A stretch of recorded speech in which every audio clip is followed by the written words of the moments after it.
আজকে আমরা আলোচনা করব জিরান্ট এবং প্রেজেন্ট পার্টিসিপল নিয়ে। Gerund, present participle.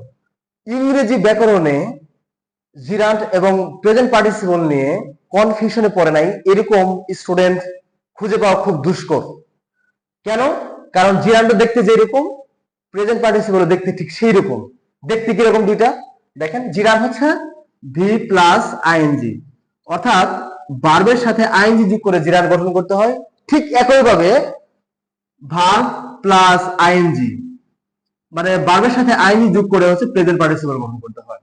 তার মানে জিরান্ট এবং প্রেজেন্ট পার্টিসিপল দেখতে খুব একই রকম। এই জন্য আমরা এই দুইটা কখন জিরান্ট কখন প্রেজেন্ট পার্টিসিপল এটা নিয়ে কনফিউশনে পড়ে যাই। আসলে এই দুইটা নিয়ে কনফিউশনের কিছু নাই। এই দুইটার সাথে একটা করে কথা আমাদের জানতে হবে। যদি আমরা জানি তাহলে এই জীবনে জিরান্ট এবং প্রেজেন্ট পার্টিসিপল নিয়ে কোনোদিন কোনো কনফিউশন হবে না। কথাটা কি? জিরান্ট কাজ করে হচ্ছে নাউন হিসাবে। জিরান্ট কাজ করে কি হিসাবে? নাউন। তাহলে আমাদের মনে রাখতে হবে জিরান্ট আমার কাজ করবে কি হিসাবে? নাউন হিসাবে। তার মানে কোন জায়গায় ভার্বের সাথে যদি আইএনজি যুক্ত থাকে, সেটা যদি নাউন হিসাবে কাজ করে তাহলে সেটাকে আমরা বলবো জিরান্ট। আর কোন জায়গায় যদি ভার্বের সাথে আইএনজি যুক্ত থাকে, সেটা যদি কাজ করে অ্যাডজেক্টিভ হিসেবে বা অ্যাডজেক্টিভ হিসেবে, তাহলে সেটাকে বলা হয় হচ্ছে পার্টিসিপল বা প্রেজেন্ট পার্টিসিপল। আবার বলছি, কোন জায়গায় যদি ভার্বের সাথে আইএনজি যুক্ত থাকে এবং সেটা যদি অ্যাডজেক্টিভের কাজ করে, তখন সেটাকে বলা হবে প্রেজেন্ট পার্টিসিপল। তাহলে আবার একটু সামারাইজ করে দিচ্ছি। ভার্বের সাথে যদি আইএনজি যুক্ত থাকে, সেটা যদি নাউনের কাজ করে তাহলে জিরান। ভার্বের সাথে যদি আইএনজি যুক্ত থাকে, সেটা যদি অ্যাডজেক্টিভের বা অ্যাডজেক্টিভের কাজ করে, সেটা হচ্ছে প্রেজেন্ট পার্টিসিপল। জাস্ট এই কথাটা মনে যদি আমরা রাখতে পারি, তাহলে এই ইহ জীবনে কোনোদিন জিরান এবং প্রেজেন্ট পার্টিসিপল নিয়ে কখনোই সমস্যা হবে না। কিছু উদাহরণ দিই, মুখস্থ কিছু উদাহরণ দিই, তারপর আমরা একটু ক্রিটিক্যাল উদাহরণে যাব। Swimming is a good exercise. আচ্ছা, এইখানে আপনি বলেন তো, সুইমিং ভার্বের সাথে কি বসছে? আইএনজি বসছে। এটা কি জিরান নাকি প্রেজেন্ট পার্টিসিপল? আরেকটা উদাহরণ দিয়ে নিই। I have seen a boy swimming in the pond. দেখেন এই দুটো বাক্যের মধ্যে দুই জায়গায় সুইমিং আছে। এখানে একটা সুইমিং আছে, এখানে একটা সুইমিং আছে। দুটো সুইমিং কি একই রকম? একই। দেখতে দুটো একই রকম। এখানে সুইমের সাথে আইএনজি যোগ হয়েছে, এখানে সুইমের সাথে আইএনজি যোগ হয়েছে। তাহলে আমাদের অতিরিক্ত কি দেখতে হবে? সুইমের সাথে যদি আইএনজি যোগ হয়, সেটা যদি নাউনের কাজ করে তাহলে জিরান, যদি প্রেজেন্ট পার্টিসিপলের কাজ করে, সরি, যদি অ্যাডজেক্টিভের কাজ করে তাহলে হচ্ছে প্রেজেন্ট পার্টিসিপল। এই বাক্যটা দেখেন, swimming is a good exercise. আচ্ছা, এই বাক্যে যে সুইমিংটা বসছে, এটা কার কাজ করছে? এটাকে নাউনের কাজ করছে না অ্যাডজেক্টিভের কাজ করছে? আবার একটু যাই, এখানে দেখেন ইজ হচ্ছে বাক্যে দেখেন ভার্ব। ইজ যদি ভার্ব হয় তাহলে ভার্বের জন্য কি দরকার? একটা সাবজেক্ট দরকার। তাহলে সাবজেক্ট কে? এই সুইমিং হচ্ছে সাবজেক্ট। তার মানে এই সুইমিংটা বসে সাবজেক্টের জায়গায়। আমরা জানি সাবজেক্ট সবসময় নাউন। তাহলে এই সুইমিংটা কি হবে? নাউনের জায়গায় বসছে। তার মানে সুইমিংটা হচ্ছে নিঃসন্দেহে জিরান্ট। আচ্ছা, এই উদাহরণটা দেখেন, I have seen a boy swimming in the pond. আমি একটা বালককে দেখছি যে বালকটা পুকুরের মধ্যে গোসল করতেছে। আচ্ছা দেখেন তো, আই হ্যাভ সিন এ বয়, আমি একটা বালককে দেখলাম সুইমিং। এই সুইমিং কি কাজ করছে? এটা কি নাউনের কাজ করছে? নাউনের কাজ কিন্তু করে নাই। এটা হচ্ছে অ্যাডজেক্টিভের কাজ করছে। কেমনে? আমরা অ্যাডজেক্টিভ মানে কি, যেটা হচ্ছে নাউনের দোষ গুণ অবস্থা বোঝায়। তাহলে এই সুইমিংটা কি করছে? এই যে একটা বালক আছে না, এই বালকের একটা অবস্থা বোঝাচ্ছে বা একটা দোষ বা একটা গুণ বোঝাচ্ছে, যে বালকটা সাঁতার কাটতেছে।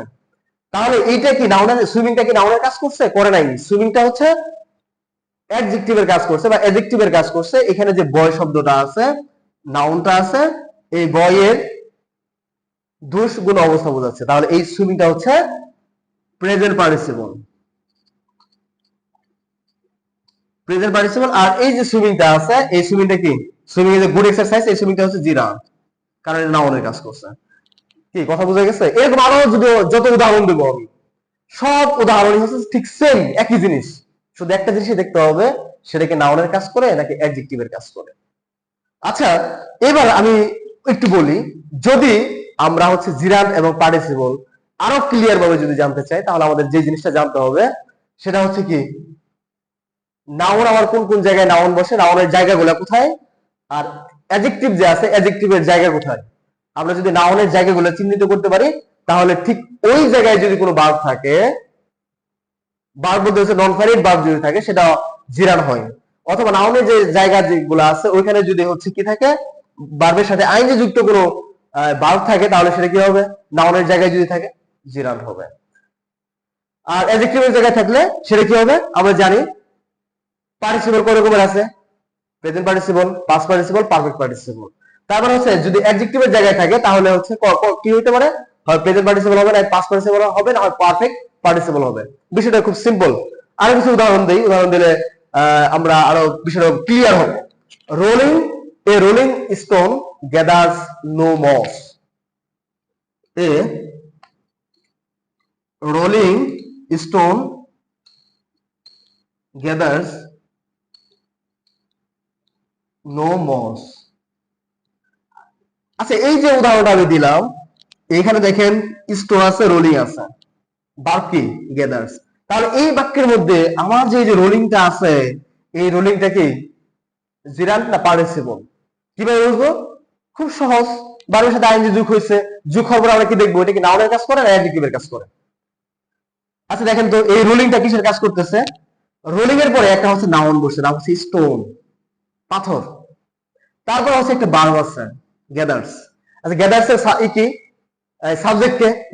গ্যাদার্স তো হচ্ছে একটা ভার্ব, তাই না? এবার সাবজেক্ট কে? সাবজেক্ট হচ্ছে স্টোন। আচ্ছা, এই রুলিংটাতে কি করছে, এই যে স্টোনটা আছে, এই স্টোন সম্পর্কে একটা অতিরিক্ত তথ্য দিচ্ছে। স্টোন মানে পাথর, রোলিং মানে যে পাথরটা সবসময় গড়িয়ে চলে। তাহলে স্টোন যদি অতিরিক্ত তথ্য দেয়, পাথরের যদি অবস্থা বোঝায়, তাহলে এটা কি অ্যাডজেক্টিভ। কি এটা অ্যাডজেক্টিভ। যদি অ্যাডজেক্টিভ যদি এটা হয়, তাহলে এটা কি হবে, জিরান হবে নাকি প্রেজেন্ট পার্টিসিপল হবে? অবশ্যই প্রেজেন্ট পার্টিসিপল হবে। আচ্ছা, আবার আবার দুটো উদাহরণ দিই। The dancing boy, the dancing boy is known to me. আরেকটা উদাহরণ দিচ্ছি। রিডিং নিউজপেপার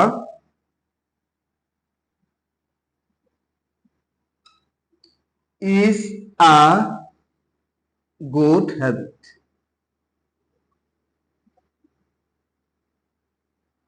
আমরা এই দুটো উদাহরণ যদি বুঝতে পারি, তাহলে এই জীবনে আমার মনে হয় কখনো জিরান এবং প্রেজেন্ট পার্টিসিপল নিয়ে কখনোই সমস্যা হবে না।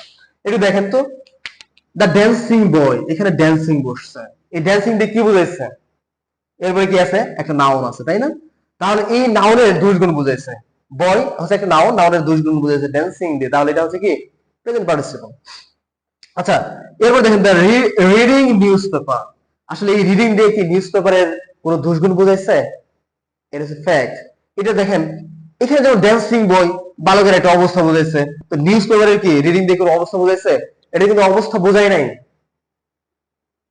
তো দেখেন, আমরা তারপরেও যারা কনফিউশন হয় তাদের জন্য একটু সহজ একটা সমাধান আমি বলে দিই। আমার অ্যাডজেক্টিভ যেটা, আমরা জানি অ্যাডজেক্টিভ কি করে, অতিরিক্ত তথ্য দেয়।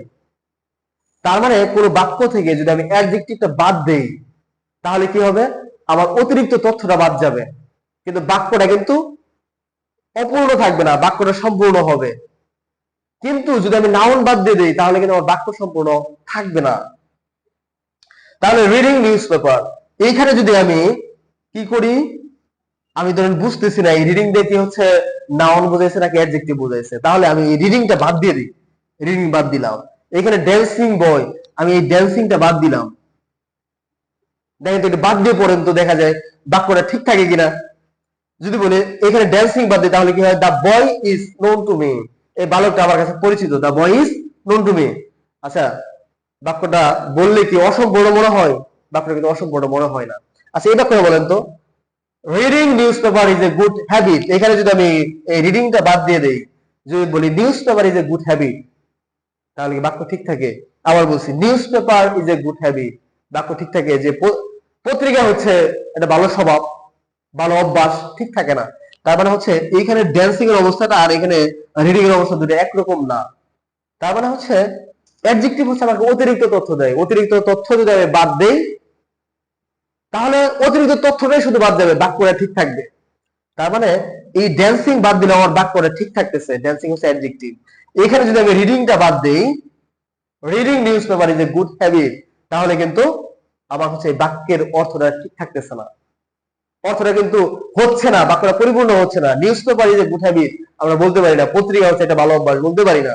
তার মানে হচ্ছে এই রিডিংটা হচ্ছে অ্যাডজেক্টিভ না, যেহেতু রিডিং বাদ দিলে আমার বাক্যটা থাকে না, বাক্য সম্পূর্ণ হয় না। তাহলে এই রিডিংটা কি? রিডিং হচ্ছে নাউন। দেখেন, আমাদের বুঝার বিশ্লেষণের ক্ষমতা একটু বাড়াতে হবে।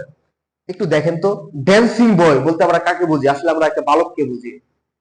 রিডিং নিউজ পেপার, আমরা বলি reading news paper is a good habit, তাহলে আমরা গুড হ্যাবিট বলতে কারে বুঝিয়ে দিচ্ছি? নিউজ পেপারে বুঝাচ্ছে না রিডিং কে বোঝাচ্ছে? তো রিডিং কে বোঝাচ্ছে, তাহলে আমার সাবজেক্ট হচ্ছে রিডিং। রিডিং যদি সাবজেক্ট হয়, আমরা জানি সাবজেক্ট সবসময় কি হয়? নাউন হয়। তাহলে এই রিডিংটা হচ্ছে নাউন। নাউন মানে কি? এই রিডিং হচ্ছে জিরাফ। আর এখানে যে ড্যান্সিং বলছে, ড্যান্সিং এর অ্যাডজেক্টিভ, এই ড্যান্সিংটা হচ্ছে পার্টিসিপল। সর্বশেষ যে কথা, সর্বশেষ যে সামারি, সেটা হচ্ছে ভার্বের সাথে যদি আইএনজি যুক্ত থাকে, সেটা যদি নাউনের কাজ করে সেটা হবে জিরান। ভার্বের সাথে আইএনজি যদি থাকে, সেটা যদি অ্যাডজেক্টিভের কাজ করে সেটা হবে প্রেজেন্ট পার্টিসিপল। আশা করি সবাই বুঝতে পারছেন। ধন্যবাদ।